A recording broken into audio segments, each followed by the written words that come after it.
Hey everybody, happy Crimble and welcome to my Beatles related Christmas video.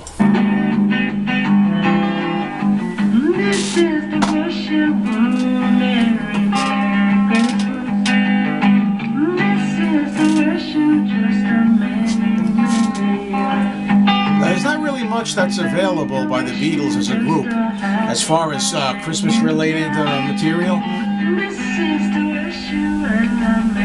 You know, we have this, which we should be grateful for. It's a collection on vinyl of the Beatles fan club Christmas messages. I mean, annually, every year from 1963 to 1969, they made a record that they gave to members of the fan clubs. And it was just them gathered around a microphone, goofing off, making jokes, doing skits, singing some little bits of Christmas songs here and there, just a little bit like this one. This is Paul from 1969 trying to do a few ideas for a Christmas tune. This is the back cover. And there's, up in the corner, you can see the original sleeves for the records that came out. I don't know if they were featured on 45 speed or 33 1/3 speed, but they're 7-inch discs, and these were what were given out to the fan club. If you could get these today, original, they're worth hundreds of dollars, but I don't have any, that's for sure. I have to listen to this every year, you know. I just think it's part of Christmas. I remember when I was growing up, they would have it on the radio every year, either Christmas Eve or Christmas Day. They'd play all the messages back to back. And Christmas wasn't Christmas without hearing those. I got so into it that I picked this up, which was also the same thing, but in green, a very festive holiday feel. Green version of the Beatles Christmas album, and it's on a really attractive green vinyl. How nice is that for Christmas time, huh? And in another video I said I was debating whether to go back and get this, and I got it. I got bit by the Christmas bug, and I got the red version. Look how eye-popping that color is. Red really suits this. Look at that. I've always wondered if they could release this legitimately, but I don't think so, because I think people would expect Christmas music and not know that it's spoken Christmas messages.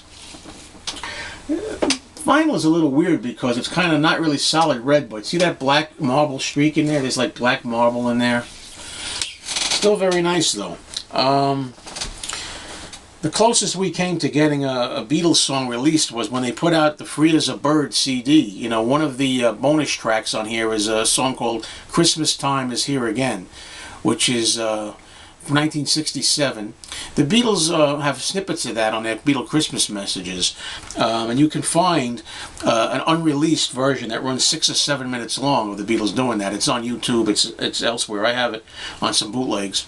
It's really fun, even if it is a little repetitious, but it's fun. They do a lot of embellishments that you don't get to hear otherwise on the other versions of it.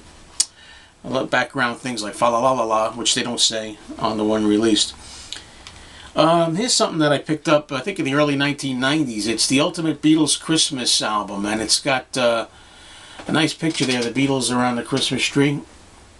And in the box, you have the CD like this. It's a 2-disc set. And you have all the Beatle Christmas messages on here naturally, but you also get anything that the Beatles did that was even remotely Christmas. If they were at an airport and they sang a couple of bars of Jingle Bells or White Christmas, it's on here. If they said Merry Christmas to somebody, it's on here. It's also got solo stuff. They got George's Ding Dong Ding Dong single, which I don't have yet on record. And also Paul's Wonderful Christmas Time, and John doing Happy Christmas, War Is Over, but also a version on here that I love of him on an acoustic guitar when he's doing a demo for the song in his apartment or a hotel room, I think, from 1971. It's also got a version on here that I love of the John and Yoko single As We Know It, but before they mixed the kids choir on it, so it's just John and Yoko singing it. Check out another video where I reviewed this more fully. It's Ringo Starr's 1999 I Wanna Be Santa Claus. It's got original songs on here by Ringo and some traditional favorites, and it's on a nice snowflake design CD. Paul McCartney recently released a Nat King Cole song, the Christmas song, Paul's version of it. I'm not happy that he sings it, changes a line, everyone knows a turkey and some mistletoe. He changes it being a vegetarian, or to everybody knows some holly and some mistletoe. Not happy about that, but still I want to get the single. I just haven't been able to find it for an affordable price yet. I'm going to defend this, though. This is his traditional song that we hear every year, Wonderful Christmas Time, and I was kind of dismayed to find out that this gets always on everybody's worst Christmas song list when I was checking out some lists. You know, I don't really understand what that's about. I know that even though I love Paul, I can admit that it's kind of below par to what Paul's capable of. I think it's kind of basic and it's monotonous, a little repetitious. But I can't deny that when I'm in the car, as I've been recently, and this comes on the radio, I just feel like it's the holidays. I just feel it's very festive. Even though it's simple and basic, and not really very much what Paul was capable of, I still think that it captures the holiday spirit of this. And you know, a lot of people don't know this was recorded by Paul on his own. Wings were not on this song originally. I mean, he did this when he made the McCartney 2 sessions, when he borrowed rented a tape recorder and synthesizer and stuff, and made some very primitive solo experimental music. That's what this is from, those so-called sessions. So that's how I feel about that. And also, my favorite Christmas song of all time, bar none, John and Yoko's Happy Christmas War Is Over. There's the picture with the Harlem Community Choir. On the back of this picture sleeve, it's got a nice shot of them, the kids learning the song. And I have it on green vinyl, which I only got a few days ago, just in time for this video. I didn't have the vinyl, just a picture sleeve. I'm going to defend this song because, you know, a lot of people are down on it. They think that John's lecturing people. So this is Christmas, and what have you done this year? How about other people who are starving and in trouble? Why don't you care about them? I've never gotten that out of this song ever, even if it was John's intention. I never really got that. To me, he's just, I always take it as, well, so it's Christmas, everybody. It's another year here. What did you accomplish this year? What do you hope to accomplish next year? Let's hope next year there's no fear. There's no, you don't lose your job. There's no wars. There's nothing bad. I think it's a good song. Yes, it's got a little bit of melancholy in it, a little bit of despair about it might not, and we hope for the best. It's like hope. It's a hopeful single, you know. It's very emotional, and I think it's great and it holds up.